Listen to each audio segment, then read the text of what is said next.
ज्येष्ठ मास के कृष्ण पक्ष में किस नाम की एकादशी होती है? मैं उसका महात्म्य सुनना चाहता हूँ, उसे बताने की कृपा कीजिए। भगवान श्री कृष्ण कहते हैं, हे राजन, तुमने संपूर्ण लोकों के हित के लिए बहुत ही उत्तम बात पूछी है। हे राजेंद्र, इस एकादशी का नाम अपरा एकादशी है। यह बहुत ही पुण्य प्रदान करने वाली और बड़े बड़े पातकों का नाश करने वाली है।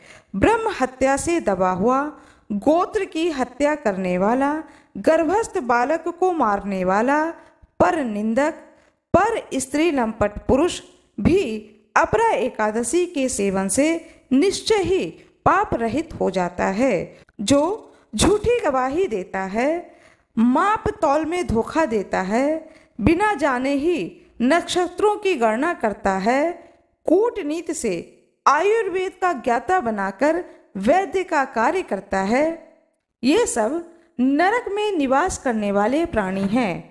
परंतु अपरा एकादशी के सेवन से ये भी पाप रहित हो जाते हैं। यदि क्षत्रिय छात्र धर्म का परित्याग करके युद्ध से भागता है तो वह क्षत्रियोचित धर्म से भ्रष्ट होने के कारण घोर नरक में पड़ता है। जो शिष्य विद्या प्राप्त करके स्वयं ही गुरु की निंदा करता है, वह भी महापातकों से युक्त होकर भयंकर नरक में गिरता है। किंतु अपरा एकादशी के सेवन से ऐसे मनुष्य भी सदगति को प्राप्त होते हैं। माघ में जब भगवान सूर्य मकर राशि पर स्थित हों, उस समय प्रयाग में स्नान करने वाले मनुष्यों को जो पुण्य प्राप्त होता है, वही पुण्य इस अपरा एकादशी के व्रत को करने से होता है। काशी में शिवरात्रि का व्रत करने से जो पुण्य प्राप्त होता है, वह पुण्य इस अपरा एकादशी के व्रत को करने से प्राप्त होता है। गया में पिंड दान करके पितरों को तृप्ति प्रदान करने वाला पुरुष जिस पुण्य का भागी होता है, वह पुण्य अपरा एकादशी के व्रत को करने वाले को प्राप्त होता है। बृहस्पति के सिंह राशि पर स्थित होने पर गोदावरी में स्नान करने वाला मानव जिस फल को प्राप्त करता है, बद्रिका आश्रम की यात्रा के समय भगवान केदार के दर्शन तथा बद्री तीर्थ के सेवन से जो पुण्य फल उपलब्ध होता है, तथा सूर्य ग्रहण के समय कुरुक्षेत्र में दक्षिणा सहित यज्ञ करके हाथी, घोड़ा और सुवर्ण दान करने से जिस फल की प्राप्ति होती है, अपरा एकादशी के सेवन से भी मनुष्य वैसे ही फल प्राप्त करता है। अपरा को उपवास करके भगवान वामन की पूजा करने से मनुष्य सब पापों से मुक्त हो श्री विष्णु लोक में प्रतिष्ठित होता है। इसको पढ़ने और सुनने से सहस्त्र गोदान का फल मिलता है। ऐसा भगवान श्री कृष्ण ने महात्म्य में बताया है युधिष्ठिर जी से, और कहा कि हे युधिष्ठिर, तुम भी इस अपरा एकादशी व्रत को धारण करो और अपने इस मनुष्य जीवन को पुण्य फल देने वाला बनाओ। आइए सुनते हैं अपरा एकादशी व्रत कथा। एक राजा था जो कि 2 भाई थे। राजा राज्य करता था और जो छोटा भाई था उसका मन राजकाज में नहीं लगता था। वह इधर उधर भटकते रहता था और झूठी बातें करता रहता था। यह सारी बातें राजा को अच्छी नहीं लगती थीं। राजा अपने छोटे भाई से कहता था कि तुम मंत्री पद को संभालो। छोटे भाई को राजकाज में कोई भी मतलब ही नहीं था। वह राजा से कहता कि तुम ही राजकाज संभालो, यह सब कार्य मैं नहीं करूंगा, मैं स्वतंत्र ही घूमूंगा। जब राजा ने बार बार अपने छोटे भाई से कहा कि तुम राजकाज में थोड़ा तो कार्य संभालो, तो छोटे भाई को बहुत क्रोध आ जाता है और एक दिन धोखे से अपने बड़े भाई राजा को मार डालता है और मारने के बाद में जंगल में ले जाकर के उस राजा के शरीर को एक पीपल के पेड़ के नीचे गाड़ देता है और महल में वापस आ जाता है। इधर जब राजा की मृत्यु हो जाती है और जिस पीपल के पेड़ के नीचे उसके शरीर को गाड़ दिया जाता है, उसी पीपल वृक्ष के ऊपर राजा की आत्मा प्रेत योनि में जाकर के निवास करने लगती है। और साथ में जो कोई भी उस जंगल से निकलता था तो उन सारे लोगों को वह प्रेत आत्मा परेशान करने लगा। एक दिन की बात है, एक ऋषि उधर से निकलते हैं। जब ऋषि निकलते हैं तो वह पहचान जाते हैं कि यह कोई दिव्य मानव है, सद्पुरुष है, उसकी यह आत्मा है और किसी कारणवश यह प्रेत योनि में आ गया है, इसकी रक्षा करनी चाहिए। ऐसा विचार करके वह ऋषि उस प्रेत से कहते हैं कि तुम इस पीपल के वृक्ष से नीचे उतरो और मेरे सामने आकर के खड़े हो जाओ। ऋषि की आज्ञा को पाकर के वह प्रेत पीपल के वृक्ष से नीचे उतर करके ऋषि के सामने खड़ा हो जाता है। ऋषि कहते हैं, हे प्रेतात्मा, बताएं आपको क्या कष्ट है। वह प्रेतात्मा बताता है कि प्रभु कृपा करें और मुझे इस योनि से मुक्ति दिलाएं। ऋषि अपने अपार शक्ति के द्वारा समझ जाते हैं इस प्रेत आत्मा के साथ में क्या हुआ था, और यह तो एक राजा था और एक अच्छा राजा था। ऋषि को दया आ जाती है और ऋषि उस प्रेत आत्मा से कहता है कि तुमने पुण्य कर्म किए हैं, जिसके कारण तुम्हारी मुलाकात एक दिव्य ऋषि से हो गई, अर्थात मुझसे हो गई, और अब तुम्हारा उद्धार निश्चित है। तुम्हें इस प्रेत योनि से मुक्ति मिल जाएगी। तुम्हें सिर्फ एक काम करना है कि ज्येष्ठ मास के कृष्ण पक्ष में पड़ने वाली अपरा एकादशी के व्रत को धारण करना है, और मैं अपने पुण्य प्रताप को तुम्हें देता हूँ, जिससे कि उस पुण्य को प्राप्त करके और उस एकादशी व्रत को धारण करने से तुम्हें भगवान श्री हरि विष्णु की कृपा की प्राप्ति होगी, और उस कृपा से तुम्हें इस प्रेत योनि से मुक्ति मिल जाएगी और तुम बैकुंठ में जाकर वास करोगे। ऋषि के आशीर्वाद को प्राप्त करके उस ऋषि के द्वारा बताए गए सारे नियमों का पालन करते हुए उस प्रेत आत्मा ने भी इस अपरा एकादशी के व्रत को धारण किया।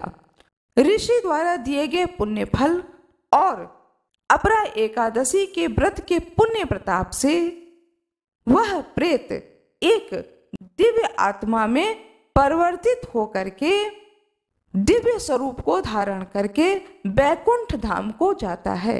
इस प्रकार से इस अपरा एकादशी के व्रत के प्रभाव से उस प्रेत को भी प्रेत योनि से मुक्ति मिल जाती है। भगवान श्री हरि विष्णु की जय हो, माता लक्ष्मी की जय हो। आइए जानते हैं अपरा एकादशी व्रत किस दिन किया जाएगा। यह उपवास रखा जाएगा 2 जून 2024 दिन रविवार को। अचला अपरा एकादशी व्रत सबका। अचला अपरा एकादशी को ज्येष्ठ मास कृष्ण पक्ष में पड़ने वाली इस अचला एकादशी को अपरा एकादशी के नाम से जाना जाता है। पंजाब में भद्रकाली एकादशी के नाम से जाना जाता है। उड़ीसा में जल क्रीड़ा एकादशी के नाम से जाना जाता है। उड़ीसा में भगवान श्री हरि विष्णु को तालाब या कोई भी जलाशय जैसे स्थान पर नाव में बैठा करके जल में विहार कराया जाता है, या फिर उन्हें जल में स्नान कराया जाता है। इस विधान को जल क्रीड़ा कहते हैं, और यह किया जाता है ज्येष्ठ मास कृष्ण पक्ष की एकादशी पर, जिसे कि जल क्रीड़ा एकादशी के नाम से जाना जाता है।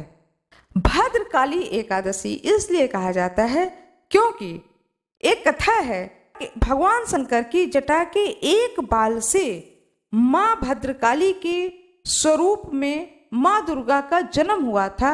इसलिए इस एकादशी को भद्रा एकादशी के नाम से जाना जाता है। इसी दिन माँ गौरी ने भद्रकाली के रूप में जन्म लिया था। पारना किया जाएगा 3 जून 2024 दिन सोमवार को। आशा करती हूँ कि आप लोगों को यह जानकारी अच्छी लगी होगी। कृपया वीडियो को लाइक करिएगा, चैनल को सब्सक्राइब करिएगा, बेल आइकन दबाना न भूलिएगा। आज मैं आप लोगों को अपरा एकादशी की कथा सुनाने जा रही हूँ। अपरा अचला एकादशी ज्येष्ठ मास कृष्ण पक्ष में पड़ने वाली एकादशी है। हर एकादशी का अपना एक नाम होता है और उस नाम के अनुसार उस एकादशी व्रत का शुभ प्रभाव पड़ता है व्रती के ऊपर। कहा जाता है कि जो कोई भी एकादशी व्रत को करता है, उस व्रत के संगत से, उस व्रत के जो व्रती होते हैं उसके साथ जो कोई रहते हैं, उन पर भी बहुत ही शुभ प्रभाव पड़ता है एकादशी व्रत का। आइए सुनते हैं एकादशी पर भगवान गणेश जी की कथा। कहा जाता है कि कोई भी पूजा पाठ हो, उसमें सबसे पहले भगवान गणेश की कथा को अवश्य ही सुनना चाहिए। आइए सुनते हैं भगवान गणेश की कथा। एक गांव में एक बूढ़ी माता रहती थी। वह भगवान गणेश की बहुत बड़ी भक्त थी। वह बूढ़ी माता अपने रसोई में कुछ भी बनाती थी तो सर्वप्रथम भगवान गणेश को भोग लगाती थी। चाय बनाती थी तो कहती थी भगवान गणेश को कि आओ गणेश, तुम भी चाय पी लो। ऐसा अर्पण करके फिर वह उस चाय को पीती थी। ऐसा करते करते बहुत साल बीत गए। उन्हें नहीं पता चला कि उन्होंने कितने वर्षों तक भगवान गणेश को याद कर करके किन किन वस्तुओं का भोग लगाया है। उनके इस भक्ति भाव को देखकर भगवान गणेश बहुत ही प्रसन्न हो जाते हैं और सोचते हैं कि मैं इस बूढ़ी माता को इसके इसी जीवन में एक बार दर्शन दे देता हूँ, जिससे कि इसकी तपस्या वह सफल हो जाए। ऐसा विचार करके भगवान गणेश एक बहुत ही छोटे बालक के रूप में उस बूढ़ी माता के पास आते हैं। सवेरे का समय होता है, बूढ़ी माता दूध उबाल रही होती हैं। गणेश जी कहते हैं कि माता जी, आप मेरे लिए थोड़ा सा खीर बना देंगी? बूढ़ी माता कहती हैं कि क्या तुम्हारे घर में कोई नहीं है? तुम तो मुझे गांव में नए दिखते हो, किस घर में आए हो बहुआ? तो भगवान गणेश कहते हैं मेरे माता पिता बहुत दूर गए हैं, मैं इस गांव में आया हुआ हूँ, क्या आप मेरे लिए खीर बना देंगी? बूढ़ी माता सोचती हैं कि हाँ, ना छोटा बच्चा है, मैं इसके लिए खीर बना देती हूँ। कहती हैं कि ठीक है बहुआ, मैं तुम्हारे लिए खीर बना देती हूँ। तो वह बालक कहता है ये लो। एक मुट्ठी चावल देते हैं भगवान गणेश और कहते हैं कि यह चावल है, इस चावल का तुम खीर बना दो। बूढ़ी माता सोचती हैं कितना थोड़ा चावल है, इतने थोड़े चावल में कितना ये खीर बनेगा और कितना ये बच्चा भूखे ही रह जाएगा। लेकिन भगवान गणेश अड़ जाते हैं, जिद पकड़ लेते हैं कि नहीं, जितना मैं चावल दे रहा हूं इतना ही चावल का तुम खीर बनाओ। बालक की जिद के आगे वह बूढ़ी माता झुक जाती हैं और कहती हैं कि ठीक है, रुको, मैं अपने रसोई से बर्तन लेकर आती हूँ। रसोई में जाती हैं, एक छोटा सा भगोना लेकर आती हैं। गणेश जी हंसने लगते हैं और कहते हैं माई, इतने छोटे से भगोने में कुछ नहीं होगा, तुम जाओ और अपने घर के सबसे बड़ा बर्तन लेकर आओ। वह बूढ़ी माता सोचती हैं कि इस बच्चे की बात नहीं मानूंगी तो फिर यह जिद करने लगेगा। उसके जिद के आगे झुक जाती हैं और जाती हैं अपने रसोई में, और जो उनके रसोई घर में सबसे बड़ा बर्तन होता है उस बर्तन को लेकर आती हैं बाहर और रख देती हैं चूल्हे पर। चावल डालती हैं, दूध डालती हैं, जो उनके घर में दूध था वह दूध डालती हैं, शक्कर डालती हैं। जब भगवान गणेश देख लेते हैं कि खीर बनना शुरू हो गया है तो कहते हैं कि माई, तुम ये खीर बनाओ, मैं अभी आता हूँ गांव घूम करके। मैंने पूरा गांव अभी देखा नहीं है तो मैं पूरा गांव घूम कर आता हूँ। बूढ़ी माई कहती हैं ठीक है बेटा, जल्दी आना, इतना थोड़ा सा चावल है, पकने में समय नहीं लगेगा। गणेश जी कहते हैं कि ठीक है माता, मैं अभी आता हूँ। इधर गणेश जी चले जाते हैं, घर से बाहर निकलते हैं और अंतर ध्यान हो जाते हैं। बूढ़ी माता समझ नहीं पाती हैं कि यह स्वयं भगवान गणेश हैं। इधर खीर बनके तैयार हो जाता है। बूढ़ी माता अपने घर के बगल वाले घर में जाती हैं थोड़ा सा मेवा मांगने के लिए कि मेवा दे दो, मैं खीर में डालूंगी। बहुत थोड़ा सा खीर बनाया है। पड़ोसन जो है वह मेवा दे देती हैं, लाती हैं, मेवा डाल देती हैं। इसके बाद में खीर उबलने लगता है, खीर बिल्कुल तैयार होता है। धीरे से देखती हैं बूढ़ी माता कि खीर भगोने में तो बहुत थोड़ा सा डाला था, थोड़ा चावल, थोड़ा दूध, थोड़ा शक्कर, लेकिन पूरा भगोना भर गया है खीर से। और जो खीर में जो दूध पड़ा हुआ है वह उबल उबल करके नीचे जमीन में गिर रहा है। माता जी की आदत, बूढ़ी माता की नित्य की आदत, वह जमीन में से खीर उठाते जाती और चाटते जाती और कहती, जय गणेशा, जय गणेशा, जय गणेशा, जय गणेशा। ऐसा कहते हुए 4-5 बार वह खीर जो जमीन में गिर जाती है उसे उठा के चाट लेती हैं और बर्तन को ढक करके, फिर भगोने को ढक करके रख देती हैं चूल्हे पर से उतार करके, कि चूल्हे पे चढ़ा रहेगा तो ऐसे ही दूध उबल उबल के नीचे गिरता रहेगा। जब खीर तैयार हो जाता है, उतार करके किनारे रख देते हैं तो घर के बच्चे सब दौड़ के आते हैं कि दादी दादी यह खीर हमें भी दो। तो वो कहती है कि यह खीर तो तुम्हारा है नहीं, एक छोटा सा बच्चा आया था, उसने मुझे चावल दिया, शक्कर दिया और मुझसे कहा कि तुम खीर बना दो, तो यह खीर उस बच्चे का है, तो मैं इस खीर को तुम लोगों को नहीं दूंगी। बहू कहती है कि माँ जी आप तो कह रही हैं एक छोटा सा बच्चा था, एक छोटा सा बच्चा इतने बड़े भगोने का सारा खीर कैसे खा लेगा? आप थोड़ा थोड़ा खीर सभी बच्चों को दे दीजिए, हम बड़ों को ना दीजिए। बूढ़ी माता सोचती है कि बहू सही कह रही है, उतना छोटा बालक भर भगोना खीर नहीं खा पाएगा। तो ऐसा करते हैं कि घर के सारे बच्चों को एक एक कटोरी खीर दे देते हैं, बाकी खीर ढक करके रख देते हैं। बूढ़ी माता ने ऐसा ही किया, घर के सभी बच्चों को एक एक कटोरी खीर दे दिया खाने के लिए और बड़ों को मना कर दिया और स्वयं भी नहीं खाई। सुबह से दोपहर हो जाता है, बच्चा लौटकर नहीं आता है।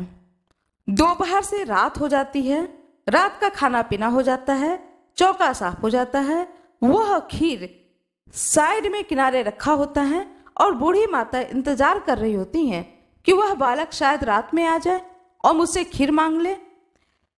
उस बालक के चेहरे को याद करते करते बूढ़ी माता सो जाती हैं रात में। तो उनके स्वप्न में गणेश जी आते हैं और कहते हैं कि बूढ़ी माता तुम किसका इंतजार कर रही हो?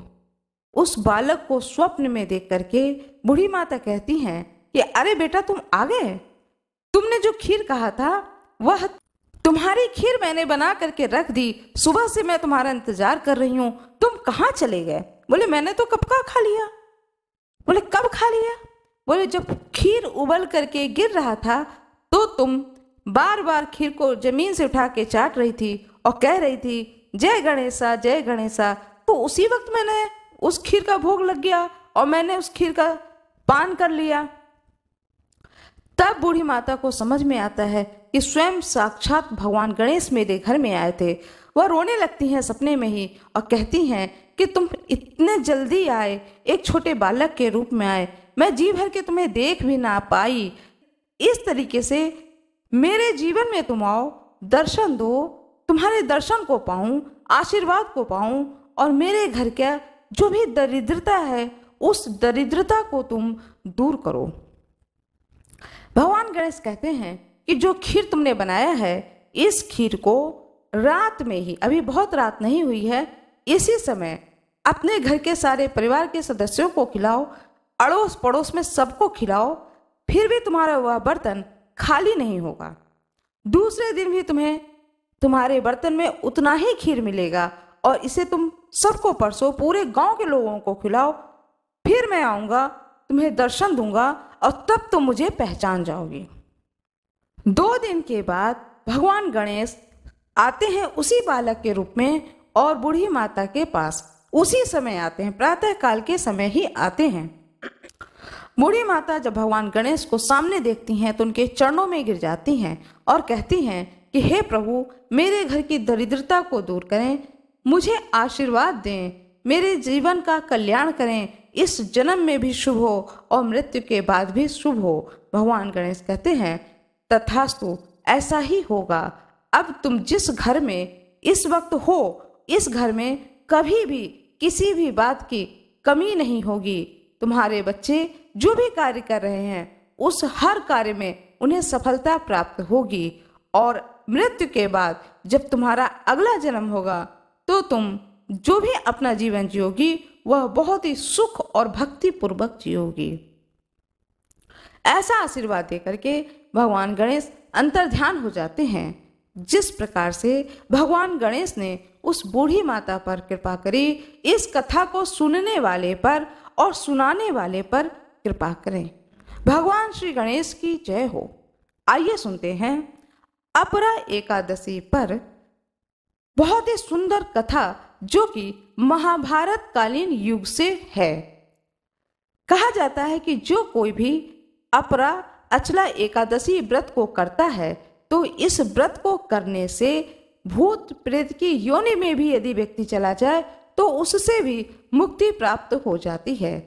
साथ में यदि कोई पूर्वज जो कोई भी अचला अपरा एकादशी व्रत को करता है तो वह इतना शक्तिवान हो जाता है, व्रती इतना शक्तिवान हो जाता है कि वह अपने संबंधियों से मिल सकता है, साक्षात उन्हें देख सकता है अचला एकादशी व्रत के प्रभाव से। आइए सुनते हैं यह सुंदर और रोचक कथा। महाभारत युद्ध में अभिमन्यु की मृत्यु हो जाती है। अभिमन्यु की मृत्यु को अर्जुन बर्दाश्त नहीं कर पाता है और रात के समय में जब अंतिम क्रिया की जाती है उसके बाद श्री कृष्ण भगवान के सामने अर्जुन खड़े हो जाते हैं और लड़ जाते हैं कृष्ण भगवान से कि युद्ध के पहले दिन तुमने मुझे अपना साक्षात दर्शन कराया था कि तुम ही स्वयं ईश्वर हो। अब मुझे इस सवाल का जवाब दो कि मेरा पुत्र तुम्हारे रहते, तुम्हारे चरणों में रहते उसकी मृत्यु कैसे हो गई। मैं अपने पुत्र से मिलना चाहता हूँ। तुमने तो कहा था कि व्यक्ति के शरीर की मृत्यु होती है, आत्मा की मृत्यु नहीं होती है। मैं उस आत्मा से मिलना चाहता हूँ, बात करना चाहता हूँ। ऐसा कह करके विलाप करने लगते हैं अर्जुन भगवान श्री कृष्ण के चरणों में। भगवान अपने भक्तों के विलाप को सह नहीं पाते हैं, बर्दाश्त नहीं कर पाते हैं। उस विलाप को सुन करके, उस रुदन को सुन करके भगवान श्री कृष्ण कहते हैं कि चलो मैं तुम्हें अभी ले चलता हूँ तुम्हारे पुत्र के पास में। ऐसा कह करके भगवान श्री कृष्ण अर्जुन को सशरीर उसी समय, उसी रात को लेके जाते हैं स्वर्गलोक में। स्वर्गलोक में ले जाकर के वहां पर ले जाते हैं जहां पर कि अभिमन्यु बैठे होते हैं। स्वर्गलोक में अभिमन्यु का सूक्ष्म शरीर होता है, आत्मा रूपी शरीर होता है, और जो मृत्युलोक का शरीर होता है वह तो इसी मृत्युलोक में छूट जाता है। जब अर्जुन स्वर्गलोक में जाते हैं तो देखते हैं कि मेरा पुत्र जैसा पृथ्वी लोक पर था वैसे ही इस स्वर्गलोक में उसी तरीके से है, और बहुत खुश होते हैं अपने पुत्र को देख करके। दौड़ कर जाते हैं अर्जुन अपने पुत्र से गले मिलने के लिए। जब उत्सुकतावश अपने पुत्र को गले लगाना चाहते हैं तो वह आत्मा रूपी जीव पूछता है अर्जुन से, आप कौन हैं? और मैं इस वक्त आत्मा हूं, मैं आपसे गले नहीं मिल सकता हूं क्योंकि मेरा यह शरीर नहीं है, यह एक सूक्ष्म शरीर है, आत्मा का शरीर है। आप मुझे देख पा रहे हैं अपने पुण्य के प्रभाव के कारण, और मैं आपसे बात कर पा रहा हूं आपके पुण्य प्रताप के कारण। सच तो यह है एक सामान्य मनुष्य इस सूक्ष्म शरीर को देख ही नहीं पाता है तो वह बात कैसे कर पाएगा, लेकिन आपकी शक्ति है, आपके साथ स्वयं भगवान श्री कृष्ण हैं, इसलिए आप इस लोक में सशरीर आए हैं और मैं आपसे बात कर रहा हूँ, तो मैं अपना परिचय आपको देता हूँ। अब न तो मैं आपका पुत्र हूँ, न आप मेरे पिता हैं। इस प्रकार से तो कितने ही जन्म आपके हो चुके हैं और कितने ही बार जन्म मेरा हो चुका है। इस जन्म में मेरे और आपके बीच में पिता पुत्र का रिश्ता सिर्फ इतने वर्षों तक का ही था। उतना जीवन मैंने उस पृथ्वी लोक पर बिताया। अब मैंने उस शरीर को जो एक पिता के द्वारा दिया हुआ होता है, उस शरीर को उस पृथ्वी लोक पर ही त्याग कर मैं यहाँ पर स्वर्ग लोक में आ गया हूँ। कृपया आप विलाप न करें कि आपके पुत्र की मृत्यु हो गई है। मृत्यु किसी की भी नहीं होती है। आत्मा उस शरीर का त्याग कर देता है और दूसरे लोक में अपने पुण्य प्रताप के अनुसार चला जाता है। मैंने पुण्य कर्म किया तो मैं स्वर्ग को आया। अपने पुत्र की इस प्रकार की बात को सुनकर अर्जुन को ज्ञान प्राप्त हो जाता है कि भगवान श्री कृष्ण ने सही कहा था कि मनुष्य के शरीर का त्याग होता है, आत्मा कभी भी नहीं मरती है। अपने पुत्र के इस भाव को सुनकर, इस बात को सुनकर के अर्जुन का मोह भंग हो जाता है और भगवान श्री कृष्ण से कहते हैं कि प्रभु नीचे चलिए, पृथ्वी लोक पर चलिए, वहां पर मेरा अभी कर्म बाकी है और मैं जो धर्म युद्ध लड़ रहा हूं, उस धर्म युद्ध में लड़ने की शक्ति मुझे फिर प्राप्त हो गई। अपने इस पुत्र से बात करने के बाद में मेरा मोह भंग हो गया। जिस पुत्र को देखकर, जिस पुत्र से बात करने के लिए मैं विलाप कर रहा था, आज मेरा वह मोह भंग हो चुका है।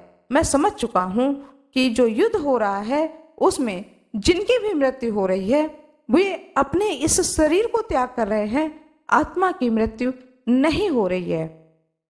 ऐसा कह करके अर्जुन भगवान श्री कृष्ण के साथ में स्वर्ग लोक से धरती पर आ जाते हैं और पुनः दूसरे दिन के युद्ध की तैयारी करने लगते हैं। यह बहुत ही सुंदर प्रसंग है। भगवान श्री कृष्ण समझाते हैं अर्जुन से कि हे पुत्र, हे पार्थ, जो कोई भी इस पृथ्वी लोक पे रह करके, इस पृथ्वी लोक में रह करके एकादशी व्रत को धारण करता है, वह स्वर्ग में जाता है। इसमें कोई भी दो राय नहीं है। आशा करती हूँ कि आप लोगों को यह कथा बहुत ही अच्छी लगी होगी। भगवान श्री कृष्ण की जय हो। भगवान श्री हरि विष्णु की जय हो। माता लक्ष्मी की जय हो। आशा करती हूँ कि आप लोगों को यह जानकारी अच्छी लगी होगी। कृपया वीडियो को लाइक करिएगा, चैनल को सब्सक्राइब करिएगा, बेल आइकन दबाना न भूलिएगा। आप लोगों का बहुत बहुत धन्यवाद।